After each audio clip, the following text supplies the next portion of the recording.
Hi అండి, అందరికీ నమస్తే. ఈ సైట్‌కి షట్టర్స్ అయితే వచ్చేసాయి. మెయిన్ మనది వచ్చేసి మోడ్యులర్ వర్క్ అండి. వర్క్ అంతా మోడ్యులర్ ఫినిషింగ్‌తో ఉంటది. సో, ఈ ఫ్రంట్ ఫేసింగ్ డోర్స్ వచ్చేసి ఫ్యాక్టరీ ఫినిషింగ్‌తో వస్తాయి. ప్రతిదీ కూడా ఫ్యాక్టరీలోనే మేడ్ అయ్యి వచ్చేస్తాయి. సైట్‌లో వర్క్ అయితే ఏమి ఉండదు. ఫ్యాక్టరీలో మేడ్ అయిన వాటిని తీసుకొచ్చి ఇక్కడ అసెంబుల్ చేస్తారు.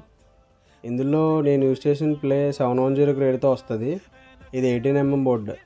అండ్ స్లైడింగ్ డోర్ వచ్చేసి బ్లాక్ బోర్డ్ యూజ్ చేశాను. ఇది 25 ప్లేతో వస్తుంది. స్లైడింగ్కి ఎక్కువ బ్లాక్ బోర్డ్ యూజ్ చేసుకోవడం మంచిది, ఎందుకంటే బోర్డు బెండ్ అవ్వకుండా ఉంటుంది అనమాట. మీలో ఎంతమంది మోడ్యులర్ వర్క్ ప్రిఫర్ చేస్తారో అండ్ ఎంతమంది హ్యాండ్ వర్క్ ప్రిఫర్ చేస్తారో కామెంట్ సెక్షన్లో కామెంట్ చేయండి. మార్కెట్లో చాలా రకాల బోర్డ్స్ రావడం వల్ల చాలామందికి చాలా డౌట్ ఉంటుంది ఏ ప్లై తీసుకోవాలని. బేసిక్గా ఇంటీరియర్స్గా మాకే చాలా కన్ఫ్యూజన్ ఉంటుంది. సో ఏ షట్టర్కి ఏ బోర్డు యూజ్ చేయాలి,